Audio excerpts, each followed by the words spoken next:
Very good morning to all of you, and would like to thank Nomura for giving us this opportunity to present on this important topic, an overview of the tooling industry in India. So while it just comes up on screen, just like tell you, we are Nomura Research Institute Consulting and Solutions, founded way back in Japan in 1965.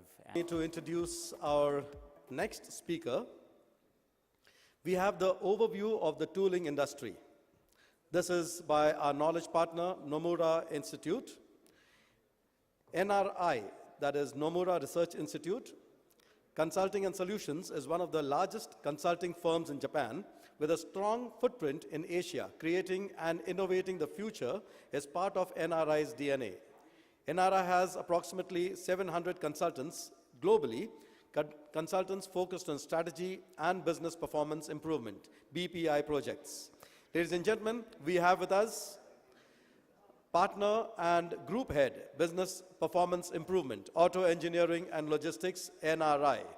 Please get your hands together, ladies and gentlemen, as we have Mr. Ashim Sharma joining us on stage for an overview of tooling industry. Can we have a huge round of applause? Thank you. Very good morning to all of you, and would like to thank Nomura for giving us this opportunity to present on this important topic, an overview of the tooling industry in India. So while it just comes up on screen, just like tell you, we are Nomura Research Institute Consulting and Solutions, founded way back in Japan in 1965, and been in India for the last 8 years and been consulting across the value chain in automotive. Well, with that, today I'd be taking you through what is the current state of the tooling industry in India, why tooling should be localized, why the Indian tool rooms are not preferred as much, why the global tool rooms are not entering India in a rapid manner, and what could be done to resolve the situation, and finally, what are the imperatives for the various stakeholders out there. To begin with, the current state of tooling industry in India, as Mr. Sharma also said in his address this morning, we in India are an exception. We're the only country in the world which is leading in terms of automotive production, but not leading in terms of tooling production in the country. So we're currently ranked 4th in the vehicle production. However, we are not amongst the top 6 tooling markets.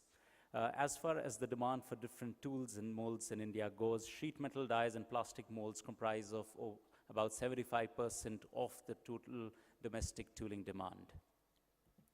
Despite more than 10 new vehicle models on average being introduced in India, we see that a large part of the tooling requirement is being met through imports. So tooling demand has grown at about 1.3 times between FY8 to 17, reaching about $2 billion from about $1.56 billion in FY8.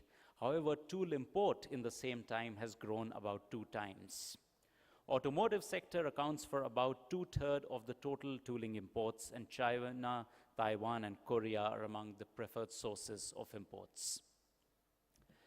Given that we have a vibrant, growing automotive market and also reduction in product life cycles, and along with that, India is fast emerging, let me say, has already emerged as a hub for frugal engineering and for engineering of small vehicles, both of which are expected to drive up the requirement for tooling from the current levels in FY17 of about $2 billion to about $2.7 billion in 2019-20.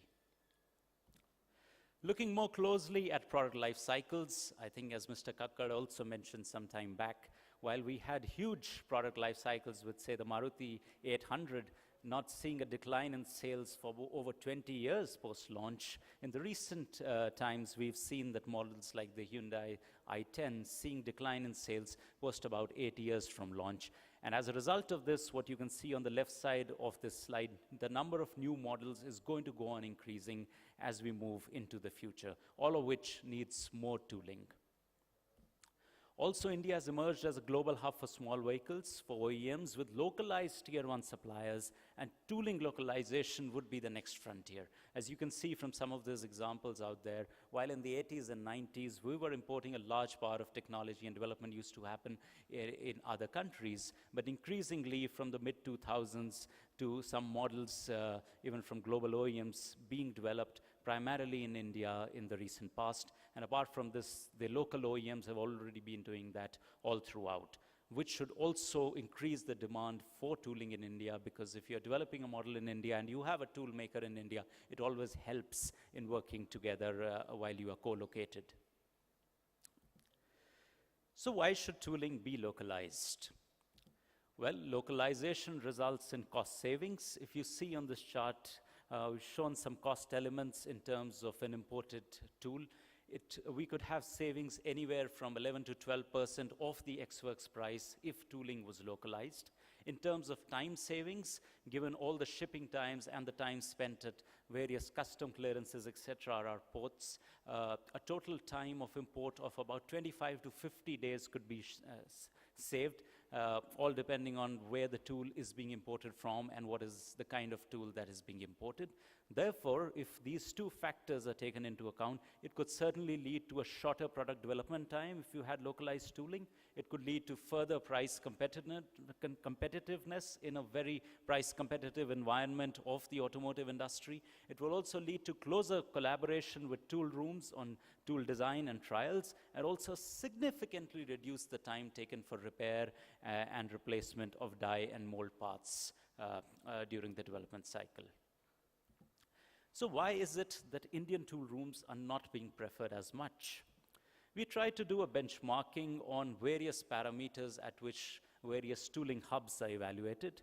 We can look at things like tooling competence, which means technological leadership and the skill level of the workforce that is there, the strength of the value chain, which is the domestic market size or the relationships with customers, that is the OEMs and tier ones, and also operational efficiency parameters like time and cost. We see that amongst tooling hubs, India does lack when it comes to technological leadership or highly skilled workforce, despite having a high domestic market. And this has been one of the reasons why ITRs are not being preferred as much by the OEM customers. Also looking at the tool development value chain, while structurally the way the ITRs and the global tool rooms develop the tooling is quite similar, but the amount of time that is spent is different. Whereas an ITR takes about 125 to 142 days, a global tool room could take about 80 to 95 days for the same. This timelines are indicative for Class A type of sheet metal panels. Well, this difference is on account of various factors.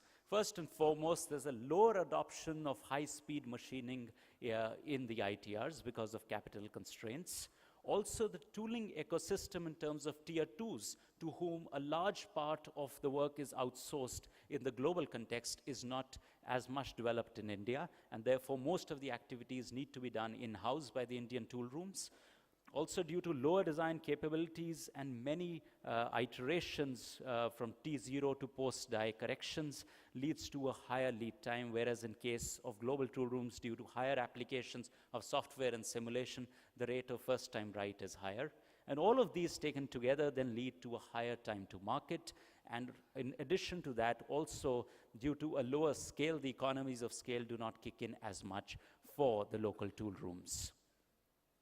Looking into more detail on the machining aspect, as you can see from this chart, in the Indian context, there is a higher penetration of machines on the right, which is manual machines and NC machines, as compared to the other tooling hubs where advanced machines like HSC 5-axis milling, HSC milling, and machining centers are more prevalent. Besides this, global tool rooms are also taking a further leap through the introduction of new technologies, whether it's in the form of modular dies and tools, wherein it reduces the tooling costs if an existing mold is available. Also, tooling time is saved with shorter turnaround times. It's easier to repair and modify tools and molds, especially when you're launching things like facelifts. Also, the super smooth surface technology, which can lead to about a 30% reduction in processing time. And finally, also rapid tooling, which is a unison of rapid prototyping techniques with conventional tooling, and it's expected to reduce cycle times by up to 40%, and also cost is lower in comparison.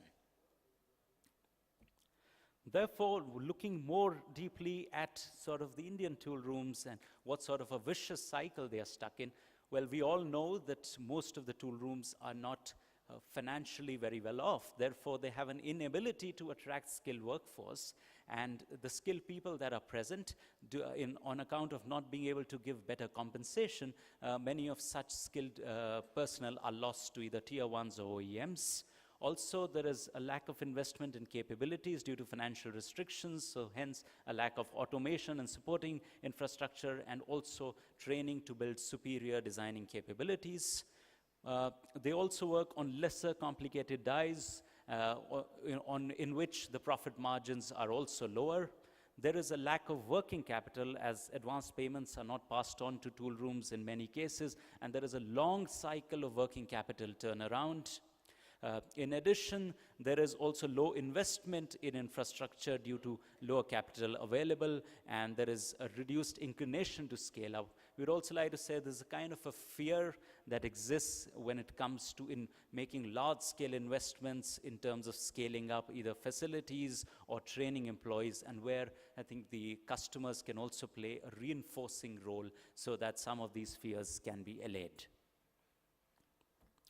Now looking at the global tool rooms, and here we'd like to look at two segments, the large tool rooms and the small tool rooms. Why haven't many of them still entered India?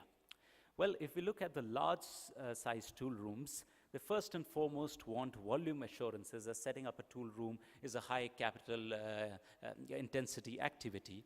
They also want value chain integration, as we know that global tool rooms not just make tools, but also supply parts as tier 1s for better working capital management. They also look for such opportunities if they're coming to India.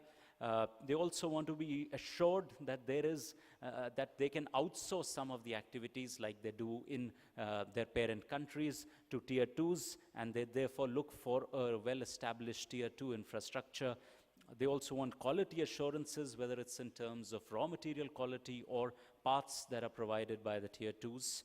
An assurance that they will be able to find enough people whom they can hire for working in the tool rooms that they might set up. And also they prefer advance payment, as most of the payments to global tool rooms happen on LC basis. And if they come into the country, they might have to move to domestic payment terms. That has also been one of the deterrents for tool rooms to come to India when I'm talking about the large tool rooms.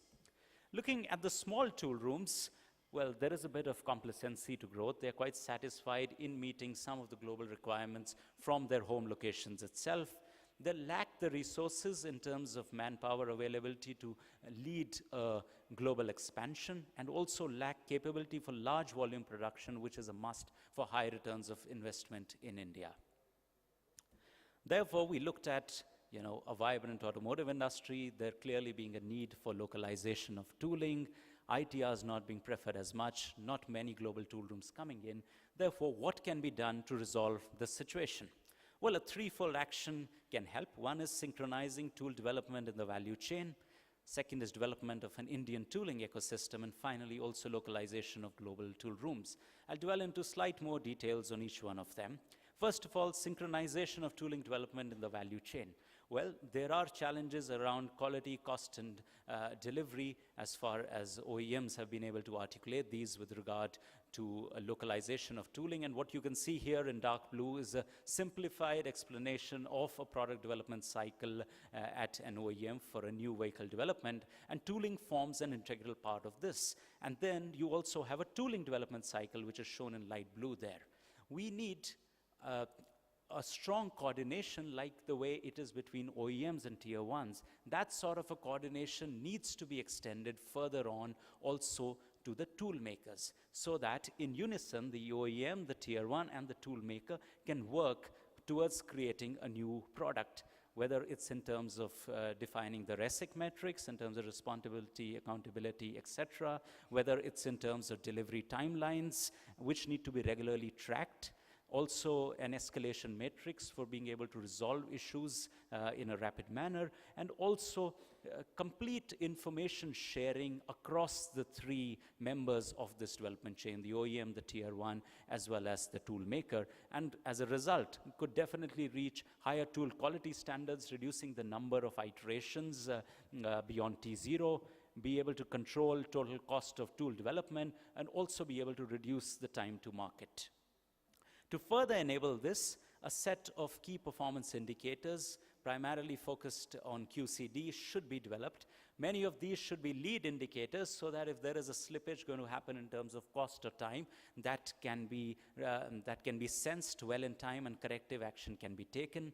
This kind of indicators could also be further developed in terms of for rating various tool rooms, just the way it's done for tier ones by OEMs. And by that, we would be able to see that tool rooms become an integral part of this development cycle with OEMs and tier ones. The next one on ecosystem development, clearly it has to begin with a comprehensive skill development program with the help of OEMs and the government. Also higher access to finance to tool rooms through lower interest, government subsidized loans on capital machinery and software purchases. Also access to infrastructure, for example, letting tool makers set up in SEZs and also giving them things like tax subsidies. Launch of an IPR licensing scheme for effective transfer of technology from overseas, establishing research and development centers on the lines of what was done in China and Taiwan. And finally, TAGMA also has a key role to play in terms of developing uniform standards for the ITRs, and also identifying and rewarding excellent performers so that a healthy competition can exist in the Indian tooling industry, and they strive for excellence.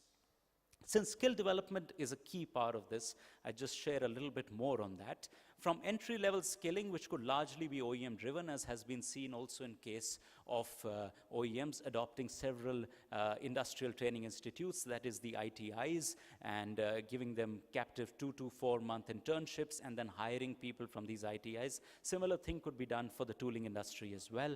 After that, the government of India could step in and double the existing number of government training centers, assign older training centers as mentors to every new training center. Thereafter, we see the role also of academia coming in and rolling out large-scale 3 to 5 year training programs in collaboration with overseas training institutes, and the trainer pool comprised of some experienced tool makers. I think the tie-up that TAGMA has done with the Canadian Tool Makers Association is also a step in this direction. And finally, then OEMs, academia, government all coming together and specialized training programs being run. These are more in the form of short-term, highly effective training programs like 1 to 3 month courses on design of complex tools, first-time write-in tools, etc., could actually lead to upskilling of the existing workforce. I would like to also share here that we at NRI, also with JICA, are leading one such program with CPET in Lucknow for modular dies. Finally, the localization of global tool room, the entry of global tool rooms into India. It certainly is a win-win partnership for local players and global players. Local players quite obviously get access to latest technology, to a highly skilled workforce, and access to world-class R&D laboratories and state-of-the-art machinery. While for the global tool rooms, it is a foothold into currently the 4th and hopefully very soon the 3rd largest automotive market in the world. Also an access to existing clientele that the local players have, a know-how of the market scenario, and they can leverage the technologies that they have developed to develop something bespoke, customized tools for the Indian OEMs. So with that, I come to the final thing, which is what are the imperatives for the various stakeholders to make all of this possible. First of all, let's look at the localization of global tool rooms. The OEMs could certainly promote collaboration between global tool rooms and tier ones. We have excellent case studies of this in India, which was done in the 80s and 90s, to begin with by Maruti Suzuki, by making several tier ones forge collaboration with Japanese tier ones, and that led to the development of a vibrant tier one ecosystem in the country. Also, the OEMs would need to give some business assurances to the global tool rooms. The government needs to lower import duties on machines used in tooling and provide subsidy on land-related expenditure. For true Make in India to happen, the mother industry, which is the tooling industry, must be supported by the government. The global tool rooms also need to be on the lookout to find opportunities for JVs with the local players. And the tier ones need to pursue JVs with GTRs and also demonstrate the viability of setting up in India. Finally, for growth of Indian tool rooms, the OEMs could engage with select ITRs for localization and also help address some of the capability gaps that they have by way of JVs, trainings, etc. The government could classify die development expenditure as R&D and also benchmark curriculum of government tool rooms against global counterparts so that we get the right skilled people available for the tool rooms to hire. We would also see that the Indian tool rooms need to integrate more and more with the value chain by enhancing process optimization and program management capabilities so that they can work in sync with Tier 1 and OEM product development processes. And finally, the Tier 1s need to pass on more advanced payment given by the OEMs to tool rooms so that they have working capital support, and also in some cases co-invest in capability and machinery upgradation of select tooling suppliers. And as a result of this, the growth of Indian tool rooms should be very much possible. With that, I come to the end of my presentation. Thank you very much for being a patient audience.